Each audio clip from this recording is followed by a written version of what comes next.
Llega el momento de hablar de la rebelión Taiping. Así que vamos a la China, pero no a la China de las dinastías antiquísimas, no a la China del emperador amarillo, ni siquiera a la China de Xi Huangdi, ni siquiera a la China de los Tang. Vamos a la China del siglo pasado. Todavía estaban allí los manchúes, esa última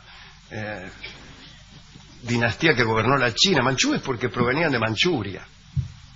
Muchas veces han gobernado la China durante largos periodos tipos que no eran chinos. Por ejemplo, cuando Marco Polo llegó a la China y empezó a hablar de los chinos, el tipo que gobernaba era mongol.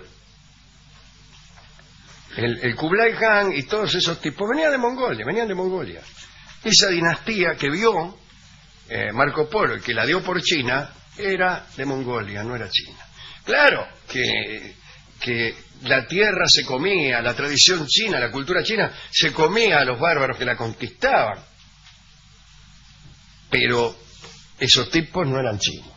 Y tampoco eran chinos sino manchúes estos de esta última dinastía que gobernó la China desde el 1644, ponele, puedo no acertar, hasta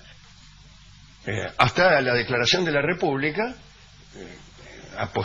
y después de la cual viene la revolución de Mao. Ahora ubiquémonos en China a mediados del siglo XIX. La dinastía gobernante era la dinastía Qing, es decir, la dinastía de los manchúes. Habían depuesto a los Ming, como se ha dicho, en 1644 o por allí. Sí se mantuvieron en el poder, desde luego, más de 250 años. Durante el episodio que contaremos, el emperador manchú, se llamaba Yanfeng. Parece que el gobierno de Yanfeng no andaba bien. El tesoro público estaba mal administrado. Según las crónicas, la enfermedad de la miseria era constante en China. En Pekín hacían censos y daban cuenta de 100.000 mendigos. Qué extraordinario que el censo abarcara con tanta prolijidad a los mendigos. Que los encontraran en un lugar. No es que lo encontraban pidiendo. Un mendigo no está pidiendo todo el tiempo. Es como si un billarista estuviera las 24 horas jugando al billar. Ah, no, yo creo que sí. Podría ser. No, bueno. Pero bueno. Pero tiene razón usted, deben hacer otras cosas. Claro. Bien. Si no, ¿para qué piden?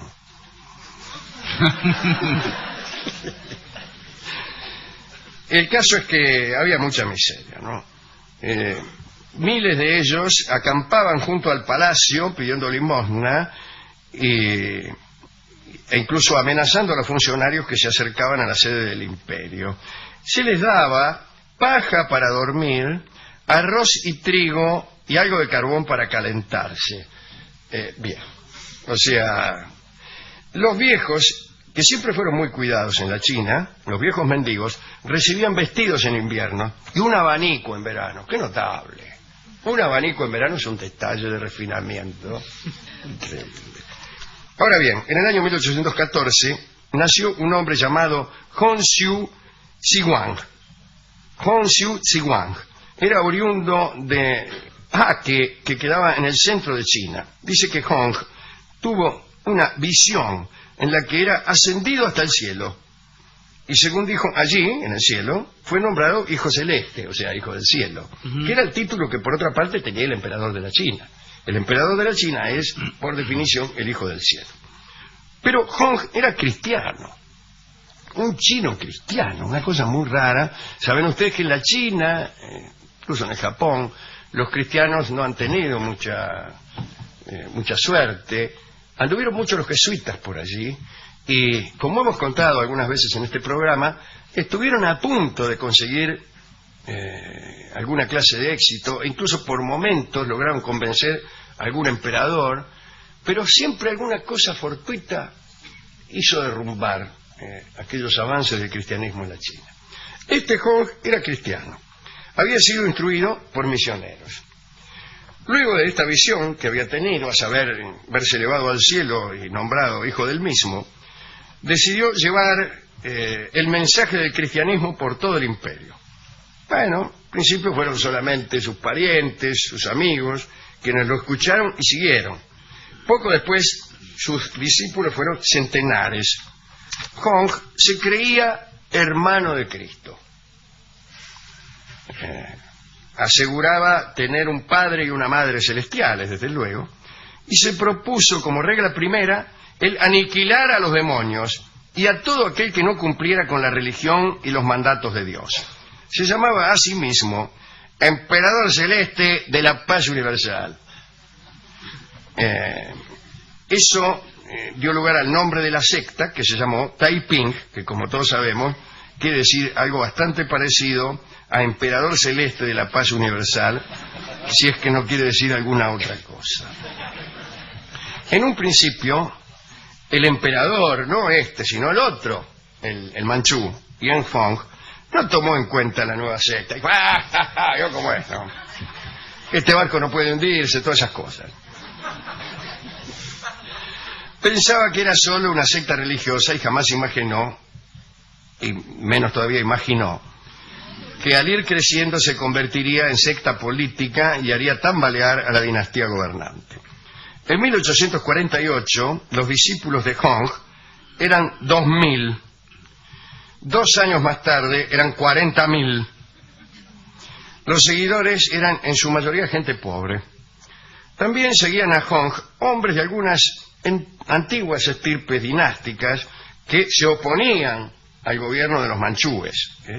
Pronto se formó un ejército, según los cronistas, con el valor y el odio suficiente para derrocar al régimen imperial. Los Taiping comenzaron su marcha por toda la China. Conquistaron una ciudad tras otra, que es la manera de conquistar. Sí, todas juntas. No se puede conquistar 8 ciudades al mismo tiempo. Pero no las arrasaban ni mataban a sus habitantes. Allí predicaron los dogmas cristianos y lograron que miles de chinos aceptaran los criterios de Hong. En 2 años, los rebeldes se adueñaron de 5 provincias.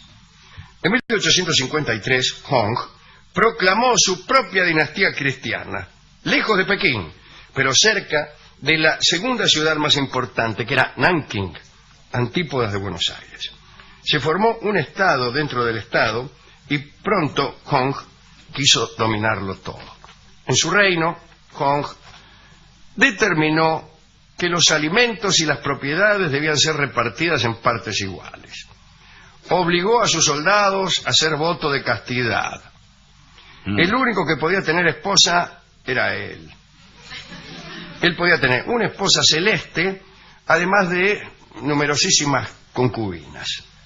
Suprimió de su corte a los eunucos y los sustituyó por mujeres que se encargaban del gobierno del palacio. Un detalle: Hong liberó a las mujeres de llevar los pies vendados, aquella vieja costumbre china. Para los chinos, la mujer hermosa debía tener los labios gruesos y el cabello liso, largo y de un negro intenso. Pero ante todo, la mujer china debía tener los pies pequeños. A una niña, cuando nacía, se le comprimían los pies empleando una gruesa venda, y el fin que se perseguía era que tuvieran pies chicos, pero también un andar gracioso y tambaleante. Gracioso para los hombres. Y tambaleante porque le tenían los pies vendados. O chicos. Sí. Muy bien. Esta costumbre fue suprimida por Hong.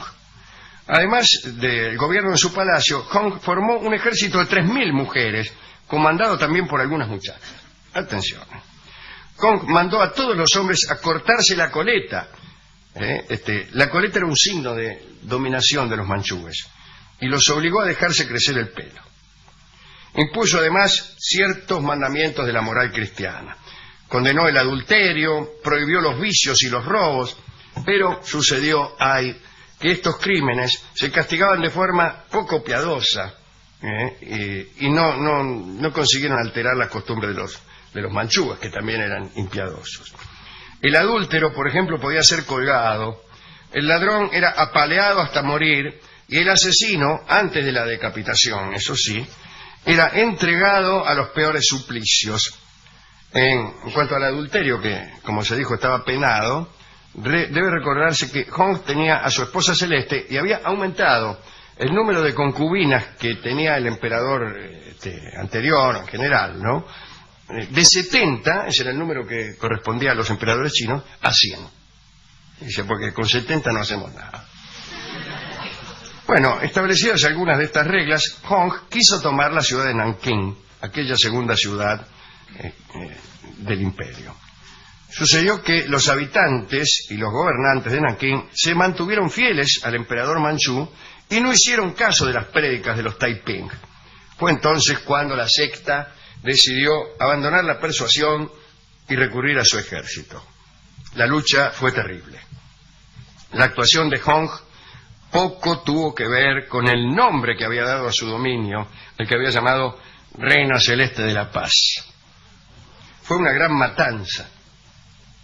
Miles de mujeres y niños de Nankín fueron asesinados por los atacantes. Los que se habían refugiado en los cuarteles murieron entre las llamas. 2 días después de tomar la ciudad, los Taiping descubrieron algunos sobrevivientes. Bueno, los sacaron de la ciudad, los estrangularon a orillas de un canal y los tiraron al agua. Murieron 30.000 personas, de las cuales solo 6.000 eran soldados. Después saquearon Nankín y ordenaron a los sobrevivientes el Paixing, o acto de sumisión al nuevo gobierno, y obligaron a rendirle culto al Padre Celestial, que era él, no que era Hong. La ciudad se transformó en el refugio de la secta. Hong mantuvo una administración organizada exactamente igual que la de Pekín. Tiempo más tarde se le ocurrió conquistar la capital del imperio, Pekín. Pero la expedición fracasó por el frío. Las tropas fueron diezmadas por la enfermedad sin haber llegado siquiera a presentar batalla. Para entonces el emperador manchú, Qianfong, estaba aterrorizado, porque no solo los Taiping intentaban apoderarse del imperio, otra secta, llamada la Sociedad del Pequeño Cuchillo, hermoso nombre, Está bien, había tomado Shanghái, calcule usted, ¿no?, e implementado las leyes de los Taiping. Pero las huestes imperiales, ya con ayuda de ingleses y franceses, atacaron Shanghái y mataron al jefe de los pequeños cuchillos. El imperio rebelde en Nankín duró 11 años. En 1864 la secta de los Taiping y su reino celeste de la paz universal cayó. Las misiones extranjeras durante esos 11 años fueron bien recibidas. El comercio exterior era floreciente, los campesinos pagaban impuestos bajos al emperador y no había carestía de alimentos, pero las guerras eran continuas y la vida de las personas parecía importar poco. Y esto hizo tambalear a aquel imperio rebelde. Además, desde Pekín se habían mandado espías que lograron introducirse en la corte de Nankín y enviaron a la capital información acerca de Hong y sus movimientos. Bueno, pero eso no creo que sea muy importante. Poco después, las tropas imperiales arrasaron Nankín y todas las ciudades que formaban parte de aquel reino, ¿no? Fue tal la matanza que se produjo que muy pocas personas lograron escapar. Ni siquiera pudo hacerlo Hong. Fue apresado y finalmente degollado. Ese fue el fin de la rebelión Taiping. Casi nadie habla hoy de esto. Así que me ocurrió traer a colación este episodio histórico de la China, que es poco tenido en cuenta, siendo que es muy, muy cercano a nuestros días, ¿no? Bueno, estuve en la discoteca, le conté esta historia. Es muy buena. Muy buena. Y se me durmió, sin embargo, el discotecario. Dice, a mí que me importa de la China, dice, a mí lo único que me importa es acá. Dijo que había oído esa frase, no se acordaba dónde. Probablemente en algún programa cultural. Y pero le dio algún disco, seguramente. No, se estaba por darme un disco y se quedó dormido. Así que yo voy a poner el disco que pongo siempre cuando hablamos de la China. ¿Que hay algo de la Manchuria o de...? No, se llama China de la Mazorca. Ah, pero es otra China, me parece. ¿Le parece que sí está inspirado también en aquella dinastía? No. En realidad no, esta vez debo confesar que no. Usted sabe que China, la palabra que usamos nosotros, Sí, nosotros, el campo, el ¿no? campo, Sí. una china, ahí vienen las chinitas, que es una palabra tan linda y tan simpática, es quechua. No es que estemos diciendo con China una sinécdoque, utilizando un gentilicio como generalizador del género femenino. No, China quiere decir mujer en quechua. Ah, mire usted. Así que no es... Pero no importa. No diga nada porque yo tengo que sostener que China de la Mazorca se refiere no solo a la China en general, sino en particular a la China de los manchúes, a la China de 1853, concretamente. Bueno, entonces... Entonces digamos que sí, que es así. sí, es así. Entonces, Es muy probable porque, en todo caso, China de la Mazorca alude a unos acontecimientos ocurridos 13 años antes. Claro, En la pero en Argentina, otro lugar. En las antípodas, exactamente. Canta Ignacio Corsini, China de la Mazorca. Habían depuesto a los Ming, como se ha dicho, en 1644 o por allí. Sí se mantuvieron en el poder, desde luego, más de 250 años. Durante el episodio que contaremos, el emperador manchú, se llamaba Yanfeng. Parece que el gobierno de Yanfeng no andaba bien. El tesoro público estaba mal administrado. Según las crónicas, la enfermedad de la miseria era constante en China. En Pekín llega el momento de hablar de la rebelión Taiping. Así que vamos a la China, pero no a la China de las dinastías antiquísimas, no a la China del emperador amarillo, ni siquiera a la China de Xi Huangdi, ni siquiera a la China de los Tang. Vamos a la China del siglo pasado. Todavía estaban allí los manchúes, esa última dinastía que gobernó la China. Manchúes porque provenían de Manchuria. Muchas veces han gobernado la China durante largos periodos tipos que no eran chinos. Por ejemplo, cuando Marco Polo llegó a la China y empezó a hablar de los chinos, el tipo que gobernaba era mongol. El Kublai Khan y todos esos tipos venían de Mongolia. Esa dinastía que vio Marco Polo y que la dio por China era de Mongolia, no era China. Claro que la tierra se comía, la tradición china, la cultura china se comía a los bárbaros que la conquistaban. Pero esos tipos no eran chinos. Y tampoco eran chinos sino manchúes, estos de esta última dinastía que gobernó la China desde el 1644, ponele, puedo no acertar, hasta la declaración de la República, y después de la cual viene la revolución de Mao. Ahora ubiquémonos en China a mediados del siglo XIX. La dinastía gobernante era la dinastía Qing, es decir, la dinastía de los manchúes.